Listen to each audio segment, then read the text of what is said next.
অনেক মানুষরাই করে, বিশেষ করে ভারত, বাংলাদেশ, পাকিস্তানে, যারা কোরআন ও হাদিসের চর্চাও বেশি করে না। আর আলেমদের এক শ্রেণীর আলেম যারা কোরআন ও হাদিসের দিকে রাস্তা দেখায় না মানুষকে, ওই বাপদাদার ধর্ম যা চলে আসছে চিরাচরি তাই দেখায়, আর ওই দেখা দেখি করতে থাকে। কাজ কি ভালো না? রোজা রাখবো, এই করব, সেই করব, গরিব মিসকিনকে খাওয়াবো, ইত্যাদি ইত্যাদি, দলে দলে কবর জিয়ারত, এই করব, সেই করব। কোন মন্দ কাজ করলাম, কোন কবিরা গুনাহ করলাম? এগুলো হচ্ছে তাদের অজুহাত, যেগুলি শয়তানি ওয়াসওয়াসা। মনে রাখবেন, আগেই শুরুতে এই জন্য বলেছি যে নতুন নতুন কাজ ধর্মের নামে যদি হয় সেগুলি করতে হবে না নিষিদ্ধ? নিষিদ্ধ, হারাম, বিদআ, দলালা। আর দলালার পরিণাম হচ্ছে কি? জাহান্নামে যেতে হবে। ভালো করে শুনে রাখেন। এবং নবী করিম সাল্লাল্লাহু আলাইহি সাল্লামের হাউজে কাউসার থেকে তাড়িয়ে দেওয়া হবে। সহিহ বুখারী, সহিহ মুসলিম হাদিস আছে। নবী সাল্লাল্লাহু আলাইহি সাল্লামের শাফাআত পাওয়া মুশকিল হবে বিদআতীদের জন্য। জি হ্যাঁ, তো বিদআতীদের বেদাতি আমলকে রদ করে দেওয়া হয়, কবুল হয় না। মান আমিলা আমালান লাইসা আলাইহি আমরুনা ফাহুয়া রাদ্দুন। যেই কাজগুলি আমাদের সমাজে করে থাকে তার একটি কাজ, অথচ সেটি বিদআত, সেটা হচ্ছে শুধুমাত্র রোজা রাখবে 15 শাবানের দিনে, আর নফল পড়বে সারা রাত 15 শাবানের রাতে। এটা হচ্ছে একটি বিদআত। কারণ এই মর্মে কোন সহিহ, হাসান, মাকবুল, গ্রহণযোগ্য হাদিস নেই। এই মর্মে যে হাদিসগুলি বয়ান করে আমাদের দেশের এক শ্রেণীর মৌলভী সাহেবগুলো, হুজুরগুলো, যারা হাদিসের জালও বুঝে না, মজুও বুঝে না, জয়ীফও বুঝে না, সনদ সূত্রও বুঝে না, আর বুঝলেও মানুষকে বাপদাদার ধর্মের দিকে ডাকে, রাসূলুল্লাহ সাল্লাল্লাহু আলাইহি ওয়াসাল্লামের নিয়ে আসা দিনের দিকে ডাকে না, যার ফলে মানুষরা বিভ্রান্তির শিকার হয়। এই মর্মে যে হাদিসটি রয়েছে সেই হাদিসটি মুহাদ্দিসিনে কেরাম অনেকেই, জি হ্যাঁ, কেউ সহি বলেননি। এক কথায় কেউ তো সহি বলেননি, কেউ তো হাসান বলেননি, বরং হাদিসটিকে মওযু বলেছেন। আর অল্প কিছু আলেমরা বলেছেন দাইফুন, যেটা অত্যন্ত দুর্বল, যার উপর কোনো মতে আমল করা যেতে পারে না। আর কেউ যদি জাল হাদিস বয়ান করে তাহলে সেই ব্যক্তি জাহান্নামে তার স্থান তৈরি করে নেবে। এত কঠোর শাস্তির কথা রয়েছে, কঠোর শাস্তির কথা রয়েছে। মান কাযাবা আলাইয়া মুতাআম্মিদান ফালিয়াতাবাওয়া মাকআদাহু মিনান নার, সহিহ মুসলিম হাদিস। কেউ যদি আমার সম্পর্কে, কারণ নবী সম্পর্কে একটা কথা বলে দাও মানে ওটা ধর্ম হয়ে গেল, ওইটা তখন একটা সুন্নত তরিকা হয়ে গেল, ওইটা তখন ইসলামের একটা অংশ হয়ে গেল। কত বড় অপরাধ করলেন! আমার নামে মিথ্যা বললে অসুবিধা নেই, আমার ভুল হইতে পারে, আমার কথা ধর্ম না। আমার কথার পিছনে কোরআন হাদিসের দলিল না থাকলে সেটা দিন ধর্ম নয়। কিন্তু রাসূলুল্লাহ সাল্লাল্লাহু আলাইহি ওয়াসাল্লামের নামে যদি চালিয়ে দিতে পারে তাহলে সেটা ধর্মে পরিণত হয়ে গেল। জি, এই জন্য নবী সাল্লাল্লাহু আলাইহি ওয়াসাল্লাম কঠোর শাস্তির কথা বলেছেন। মান কাযাবা আলাইয়া মুতাআম্মিদান, কেউ জেনে বুঝে যদি আমার সম্পর্কে মিথ্যা কথা বলে, যে নবী সাল্লাল্লাহু আলাইহি ওয়াসাল্লাম শিক্ষা দিয়েছেন 15 শাবানে রোজা রাখো, রাতে নফল পড়ো, জাল হাদিস, অথচ এই যদি বয়ান করে আর মানুষকে জানাইলো না যে এটা জাল কথা, আপনারা এগুলো মানবেন না, এই কথা বললো না, ফালিয়াতাবাওয়া মাকআদাহু মিনান নার, তাহলে সে যেন জাহান্নামে তার স্থান তৈরি করে নিবে, জাহান্নামে যেতে হবে। যেই বক্তা বয়ান করে জাল হাদিস টিভিতে এসে অথবা স্টেজে এসে, সে জাহান্নামে যাবে। আর যারা তাদের অনুসারী হবে তাদেরকেও তাদের সাথেই উঠতে হবে, তাদের সাথে তাদের হাসর হবে। আল্লাহ পাক যেন আমাদের সকলের হেফাজত করেন। সুতরাং খাস করে 15 শাবানের রোজা রাখবেন না, আর খাস করে 15 শাবানের রাতে নফল পড়বেন না, সারা রাত জাগবেন না। যদি আপনাকে নফল পড়তে হয়, রোজা রাখতে হয়, তো উত্তম বিকল্প নেই। আপনার একটা রোজার জায়গায় বলছে 20-25টা রোজা রাখেন, উত্তম বিকল্প দিলাম না। এক রাত শুধু নফল পড়ার জায়গায় বললাম ডেইলি আপনি তাহাজ্জুদ পড়েন 2-4 ঘন্টা করে। নবী সাল্লাল্লাহু আলাইহি ওয়াসাল্লাম রাতের 1/3 2/3 অর্ধেক, এই 3 রকম তার তাহাজ্জুদ ছিল। আপনি 1 ঘন্টাও পারেন না, আধা ঘন্টা কেন তাহাজ্জুদ পড়তে পারেন না? ডেইলি তাহাজ্জুদ পড়েন 1 ঘন্টা করে, কত ঘন্টা হয়ে যাবে? 30 দিনে 30 ঘন্টা তাহাজ্জুদ হয়ে যাবে। ডেইলি রাতে যদি 1 ঘন্টা করে তাহাজ্জুদ পড়েন তাহলে 30 ঘন্টা হয়ে গেল। 1 ঘন্টা করে পড়লেন, আধা ঘন্টা করে যদি তাহাজ্জুদ পড়েন, কোন রকম শর্ট তাহাজ্জুদ, 8 রাকাত নামাজ যদি তাড়াতাড়ি করে পড়েন তো কমপক্ষে আধা ঘন্টা লাগবে, তাতে পরে 15 ঘন্টা হয়ে গেল। আর একটা রাত জেগে তো 15 ঘন্টা হয় না। একটা রাত যদি জাগেন, এক তো বিদাতি তরিকায় জাগলেন, কয় ঘন্টা হবে? 5-6 ঘন্টা হবে। তাহলে আপনাকে তো উত্তম বিকল্প দেওয়া হচ্ছে, ভালো তরিকা দেওয়া হচ্ছে, রাসূলুল্লাহ সাল্লাল্লাহু আলাইহি ওয়াসাল্লাম তরিকা দেওয়া হচ্ছে, ভালো পরামর্শ দেওয়া হচ্ছে। আল্লাহ পাক যেন বোঝার তৌফিক দান করেন। জি, 2 নম্বর যে বিদাতি কাজটি আমাদের দেশের লোকেরা করে, অথচ এটি ইসলাম নয়, বিদাত, সেটা হচ্ছে 15 শাবানের রাতটিকে মনে করা যে এটা হচ্ছে কি, এর নাম হচ্ছে শবে বারাত, এর নাম হচ্ছে কি শবে বারাত। বারাত যদি বারাত থেকে না হয় মানে মুক্তির রাত, এই রাতে জাহান্নাম থেকে মুক্তি মিলে যাবে। হ্যাঁ, শবে বারাত। কেউ কেউ বলেছে বারাত বারাত থেকে নয়, বারাত বারায়াবরি থেকে, মানে একবারে সেই অকাট্য ফয়সালার রাত, তার মানে ভাগ্য রজনী। প্রথম কথা এতে যেটা বলবো, ভুল ধারণা, ভ্রান্ত আকিদা, বিদাতি আকিদা, যে এই রাতটির নাম কি বলা, শবে বারাত, লাইলাতুল বারাত। সব মানে রাত, বারাতের রাত। এই শবে বারাত নামটি কোরআনেও নেই, সহিহ হাদিসও নেই, জয়ীফ হাদিসও নেই, কোন জাল হাদিসও নেই। নামটি শুরু থেকে শেষ পর্যন্ত একেবারে বানাওয়াট নাম। সুতরাং শবে বারাত বলবেন না, 15 শাবান বলবেন। কি বলবেন? আজকে থেকে কি বলবেন? আজকে শবে বারাত। আপনি হয়তো বিদাতি কাজ করেন না, কিন্তু নাম বলছেন শবে বারাত, এই নামটি আপনার বিদাতি কথা। আপনি বলেন 15 শাবানের রাত বলবেন, নিসফে শাবান। হাদিসে কি এসছে? নিসফে শাবান, শাবানের অর্ধেক। কোন জায়গায় হাদিসে নেই যে লাইলাতুল বারাত, যেমন লাইলাতুল কাদার এসেছে, ইন্না আনজালনাহু ফি লাইলাতুল কাদর। তাহলে আপনি বানাওয়াট নাম বলার অধিকার কোথায় পেলেন? আপনি নিসফে শাবান বলতে অসুবিধা কি? যেটা হাদিসে এসেছে নিসফে শাবান বলবেন, যেটা আরবি ভাষা সেটা বলবেন আপনি নিসফে শাবান। তার নামটাই ভুল। কয়টা বললাম? দুটো বললাম তাহলে না। 3 নম্বর যেটা বলবো, এই রাতটিকে ভাগ্য রজনী মনে করা, এটা একটা ভ্রান্ত বিদাতি ধারণা। এই রাতকে কি মনে করা? তকদির লিখার রাত। সেজন্য বেশি বেশি নফল পড়ে আল্লাহর কাছ থেকে তকদিরটা কোন রকম করে ভালো করো। গোটা বছরের তকদিরটা এই রাতে আল্লাহর কাছে কান্নাকাটি করে ভালো করো। এই এক ভ্রান্ত ধারণা, ভ্রান্ত ধারণা। এই রাত ভাগ্য রজনী নয়। যদি বাৎসরিক তকদিরের কথা বলে, এক তো সারা জীবনের তকদির, প্রত্যেক মখলুকের আল্লাহ পাক আসমান জমিন সৃষ্টির 50,000 বছর আগে লিখে রেখেছেন, সেই হাদিসে রয়েছে। আর যদি বলেন যে বাৎসরিক একটা লিখনি হয় বা ফয়সালা ফেরেশতাদেরকে দেওয়া হয়, তো সেই রাতটি লাইলাতুল কাদার, সেটা 15 শাবান নয়, সেটা 15 শাবান নয়। লাইলাতুল কাদার সম্পর্কে আল্লাহ বলছেন ফিহা ইউফরাকু কুল্লু আমরিন হাকিম। যেই বরকতের রাতে কোরআন নাজেল হয়েছে, যেই লাইলাতুল কাদারে কোরআন নাজেল হয়েছে, সেটা রমজানে না শাবানে? সেটা রমজানে।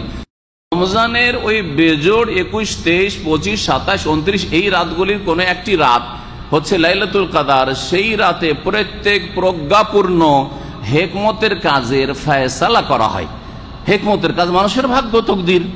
তাহলে এই ফিহা ইউফরাকু কুল্লু আমরিন হাকিম সূরা দোকানে যে শুরুতে রয়েছে, এই আয়াতের আলোকে আর সূরা কদরের আলোকে, কাদার মানে তকদির হয়। লাইলাতুল কাদারকে লাইলাতুল কাদার কেন বলা হয়? বেশ কয়েকটা কারণের মধ্যে একটা হচ্ছে, এটা হচ্ছে তকদিরের রাত। তাহলে তকদিরের রাত হচ্ছে কোনটি? লাইলাতুল কাদার, রমজান মাসে। তকদিরের জন্য আল্লাহর কাছে দোয়া করবেন। কোন দিনে দোয়া করবেন? লাইলাতুল কাদারে দোয়া করেন। আর না হলে সারা বছর দোয়া করেন, যে কোনো সময়, আল্লাহ আমার ভাগ্যটা ভালো করো, হ্যাঁ আমার ছেলে মেয়ে ভালো করো, আমার জীবনটা ভালো করো, আমার দুনিয়া আখিরাত ভালো করো, সবসময় দোয়া করেন। কিন্তু এই নিসফে শাবানে শবে বারাত নাম দেবেন আর বলেন ভাগ্য রজনী, এটা বেদাতি ধারণা। কয়টা বললাম? 3টা বললাম, তাই না? 4 নম্বর বিদাত হচ্ছে এই 15 শাবানের রাতে হালুয়া আর রুটি আর ভালো ভালো খাবার তৈরি করে নিজে খাওয়া আর গ্রামের গরিব মিসকিন আত্মীয় স্বজনকে খাওয়ানো।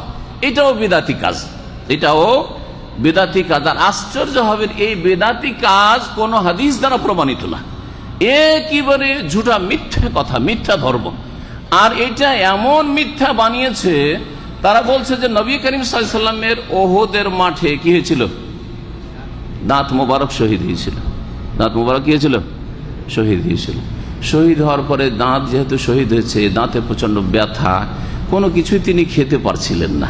কি খেয়েছিলেন? হ্যাঁ, কি খেয়েছিলেন? বলছে হালুয়া খেয়েছেন। হালুয়া খাওয়া সহজ, গিললে হয়ে যায়, হালুয়া খেয়েছিলেন। তো এই জন্য এই হালুয়া খেয়েছেন নবী সাল্লাল্লাহু আলাইহি ওয়াসাল্লাম, সেজন্য আমরাও কি করছি? হালুয়া খাচ্ছি। আর হালুয়া খাওয়াচ্ছি গরিব মিসকিনকে কোন রাতে? এই শাবানের 15 তারিখে। আর ওদের এই মিথ্যা কথাতে তারা বলছে যে ওহদটা হয়েছিল শাবান মাসে, অথচ ওহদের ইতিহাস পড়ে দেখেন সিরাতুন নবীতে, ওহদের যুদ্ধই হয়েছিল শাওয়াল মাসে। শাবান, তারপর আসলো রমজান, তারপরে আসলো কি?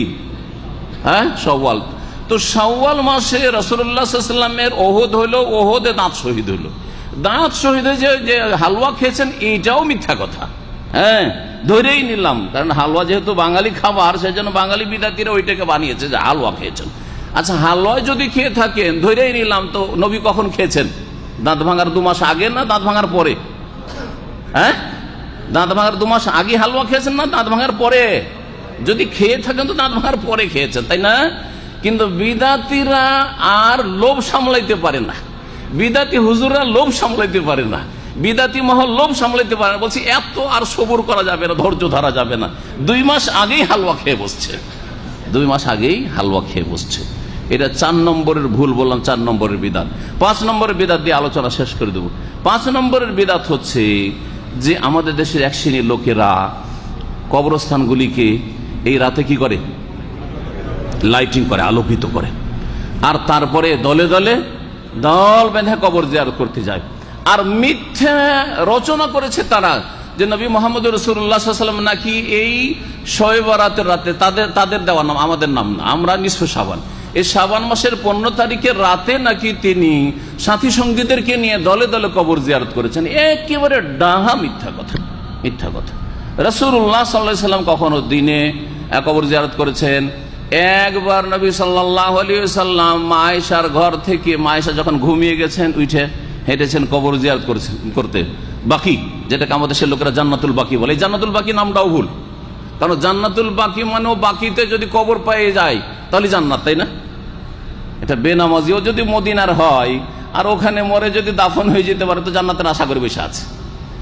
শিরকারীও যদি হয়, নাস্তিকও যদি হয় মুসলিম, আর যদি ওইখানে বাকিতে চান্স পেয়ে যায় কোনোদিন মদিনায় মরে, তাহলে জান্নাত পেয়ে গেল। এই ভুল ধারণা না?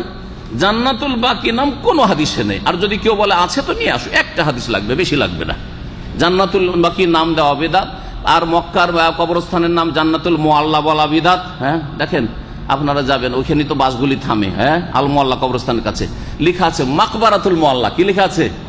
মাকবারাতুল মুআল্লা। আরবি যদি পড়তে পারেন, আল মুআল্লা কবরস্থান, মাকবারা মানে কবরস্থান। হ্যাঁ, আর এখানে লেখা আছে মাকবারাতুল বাকি, মাকবারাতুল বাকি, বাকির কবরস্থান। আর আমাদের দেশের লোকেরা জান্নাতুল বাকি, জান্নাতুল মুআল্লা দিলেন। জান্নাতে মক্কায় মরলি জান্নাত, আর মদিনায় মরলি জান্নাত, আর ওখানে কবর পেলে জান্নাত। দিন থাক আর নাই থাক, আখেরাতের চিন্তা থাক আর নাই থাক, নামাজ থাক আর নাই থাক, একেবারে বিদাতি ধারণা। আর এইসব মানুষকে বিভ্রান্ত করা। জি হ্যাঁ, এসব বিদাতির নাম, এসব নাম বলবেন না। বলছিলাম দলে দলে কবর জিয়ারত করা এটা ইসলামে নেই। নবী করিম সাল্লাল্লাহু আলাইহি সাল্লাম 1 বছরও কেউ প্রমাণ করতে পারবে না যে 15 শাবানের রাতে কবর জিয়ারত করেছেন। 1 নম্বর কথা। 2 নম্বর কথা, নবী সাল্লাল্লাহু আলাইহি ওয়াসাল্লামের সুন্নতি তরিকা শুনবেন কবর জিয়ারতের, তিনি দল বেঁধে যেতেন না। আমাদের দেশের তরিকা কি?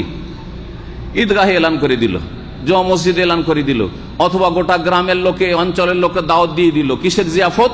হ্যাঁ, কবর জিয়ারতের জিয়াফত, কবর জিয়ারতের জিয়াফত দিয়ে দিল। একবার প্রমাণ করেন তো নবী সাল্লাল্লাহু আলাইহি ওয়াসাল্লাম কোন সাহাবীর, হ্যাঁ, নিজের স্ত্রীর, নিজের 3 মেয়ে মারা গেছে তার সামনে, নিজের আত্মীয় স্বজন, কোন সাহাবীর কবর জিয়ারতের জন্য সাহাবাদেরকে বলেছে চলো আমরা সবাই মিলে কবর জিয়ারত করতে যাই। মসজিদে নবীতে একদিন এলান করছেন চলো আমরা কবর জিয়ারত করতে, দেন তো প্রমাণ দেখি।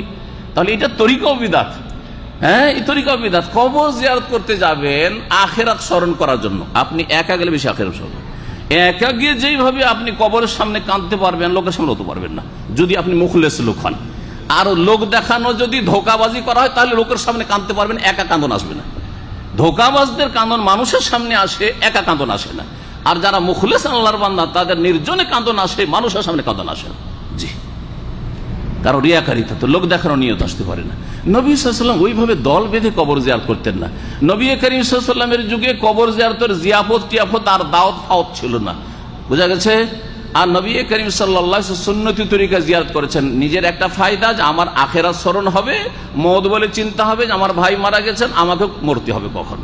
2 নম্বর, ওই কবরবাসীর ফায়দার জন্য তাদের জন্য কিছু দোয়া করে আসবো, তাদের গুনাহ খাতা মাফ হবে, তাদের মর্যাদা উঁচা হবে।